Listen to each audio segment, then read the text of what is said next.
Hi friends, നമസ്കാരം. ഓരോ മനുഷ്യനും അവരുടേതായിട്ടുള്ള വ്യക്തിത്വ സവിശേഷതകളുണ്ട്.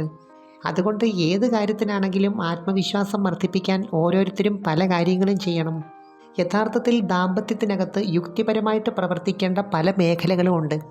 പങ്കാളികളുടെ ഈ കാര്യത്തോടുള്ള ആറ്റിറ്റ്യൂഡാണ് അവരുടെ ആത്മവിശ്വാസം വർദ്ധിപ്പിക്കുന്ന പ്രധാനപ്പെട്ട കാര്യം.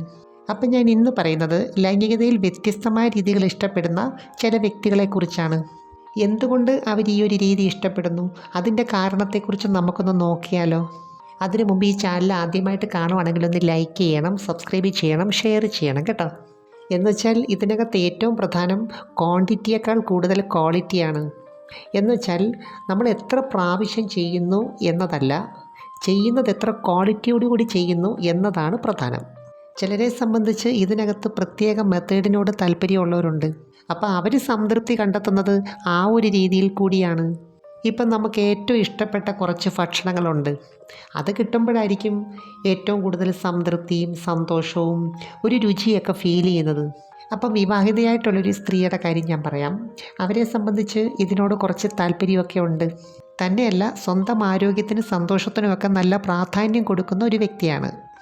അവരുടെ പങ്കാളിക്കും ഇവരോട് നല്ല സ്നേഹമുണ്ട്, താല്പര്യമുണ്ട്, ഇടയ്ക്കൊക്കെ ചെയ്യാറുമുണ്ട്. പക്ഷേ അവർക്ക് കുറേ നാളായിട്ട് ഇതിനകത്ത് പൂർണ്ണമായ ഒരു സംതൃപ്തി കിട്ടുന്നില്ല. പക്ഷേ അതിനെക്കുറിച്ച് അങ്ങോട്ട് തുറന്നു പറയാനായിട്ട് പുള്ളിക്കാരിക്ക് തോന്നുന്നില്ല. കാരണം ഇവർ തമ്മിലുള്ളൊരു സാഹചര്യം അങ്ങനെ പരസ്പര സ്നേഹവും വിശ്വാസമൊക്കെ ഉണ്ട്. അപ്പോൾ പുള്ളിക്കാരൻ്റെ വിചാരം ഇവർ നന്നായിട്ട് എൻജോയ് ചെയ്യുന്നു എന്ന് തന്നെയാണ്. പലപ്പോഴും സ്ത്രീകളെ സംബന്ധിച്ച് ഇതുമായിട്ട് ബന്ധപ്പെട്ട എല്ലാ കാര്യങ്ങളും അങ്ങനെ തുറന്നു പറയാൻ പറ്റിയെന്ന് വരത്തില്ല.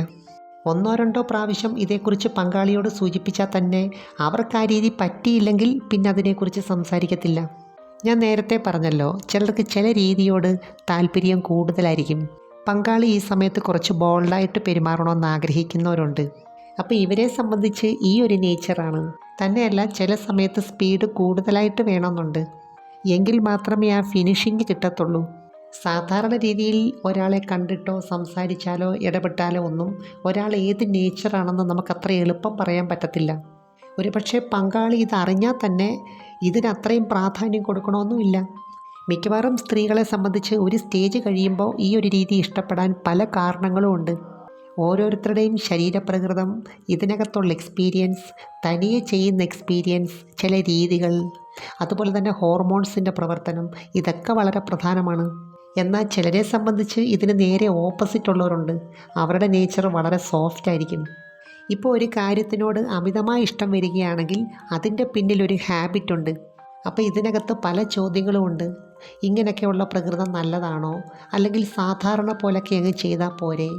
എന്തുകൊണ്ട് ചിലർക്ക് പൂർണ്ണമായി തൃപ്തി കിട്ടണമെങ്കിൽ പല രീതികൾ ചെയ്യേണ്ടി വരുന്നു? ഇതിന് കാരണം നമ്മുടെ ബ്രെയിൻ സിസ്റ്റത്തിൻ്റെ ചില പ്രവർത്തനങ്ങളാണ്. അപ്പോൾ ഇതിനകത്ത് ആകാംക്ഷ ഉണ്ടാക്കുന്ന കാര്യങ്ങൾ വരുമ്പോൾ, അസ്വാഭാവികമായ കാര്യങ്ങൾ വരുമ്പോൾ ബ്രെയിൻ ഒരു പ്രത്യേക രീതി പ്രതികരിക്കുന്നുണ്ട്. ആ ഭാഗങ്ങളിൽ ബ്ലഡ് സർക്കുലേഷൻ നന്നായിട്ട് കൂടുന്നുമുണ്ട്. ഫിസിക്കൽ ബോഡിയുടെയും മെൻ്റൽ ബോഡിയുടെ ഒക്കെ കാര്യം അങ്ങനെ തന്നെയാണ്. എന്നുവെച്ചാൽ നമുക്കിന്നുള്ളതിനേക്കാൾ കുറച്ച് കൂടുതലായിട്ട് നാളെ വേണം എന്നുള്ളതാണ്. ലൈംഗികതയിൽ ബ്രെയിൻ സിസ്റ്റം പ്രവർത്തിക്കുന്നതും ഈ ഒരു രീതിയിലാണ്. അതുകൊണ്ട് ഇത് സ്ഥിരമായിട്ട് ആസ്വദിക്കുന്നവരെ സംബന്ധിച്ച് ഏതെങ്കിലും ഒരു രീതിയോട് ഇഷ്ടം കൂടുതലായിട്ട് തോന്നും. കുറച്ച് കഴിയുമ്പോൾ നമ്മുടെ സബ് കോൺഷ്യസ് മൈൻഡ് ഈ ഒരു കാര്യം ഏറ്റെടുക്കുന്നുണ്ട്. ഉപബോധ മനസ്സ് ഇത് ഏറ്റെടുത്ത് കഴിഞ്ഞാൽ പിന്നെ നമുക്ക് സംതൃപ്തി കിട്ടണമെങ്കിൽ ഈ രീതി തന്നെ വേണം. അതുകൊണ്ട് ഈ പ്രകൃതങ്ങളൊന്നും ആരും മനഃപൂർവ്വം ഉണ്ടാക്കുന്നതല്ല, ഉണ്ടായി വരുന്നതാ. നമ്മുടെ ചില ഫാൻറ്റസികൾ, ചിന്തകൾ, പ്രവർത്തനങ്ങൾ എല്ലാം ഇതിൻ്റെ പിന്നിൽ പ്രവർത്തിക്കുന്നുണ്ട്. ഇതിൻ്റെ ഒരു പോസിറ്റീവ് വശം എന്തെന്നറിയാമോ? നമുക്കിതിനോടൊരു മടുപ്പ് പെട്ടെന്ന് വരത്തില്ല. ഇപ്പോൾ ഏത് കാര്യമാണെങ്കിലും കുറച്ച് പോസിറ്റീവായിട്ട്, വ്യത്യസ്തമായിട്ട്, കുറച്ച് താല്പര്യമായിട്ടുള്ള രീതിയിൽ ചെയ്യുവാണെങ്കിൽ നമുക്ക് ദീർഘനാളത് ചെയ്യാൻ പറ്റും. ചില ആൾക്കാർ ചില ശീലങ്ങൾ 90 വയസ്സിലും ചെയ്യുന്നത് കണ്ടിട്ടുണ്ടോ? അവരെ കൊണ്ടത് ചെയ്യിപ്പിക്കുന്നത് സബ് കോൺഷ്യസ് മൈൻഡാണ്. എനിവേ, നമുക്ക് മറ്റൊരു വീഡിയോയുമായി വീണ്ടും കാണാം. അപ്പോൾ ചാനൽ സബ്സ്ക്രൈബ് ചെയ്യാൻ മറക്കരുത്, ലൈക്ക് ചെയ്യണം, ഷെയർ ചെയ്യണം. Thanks for watching. See next time. By.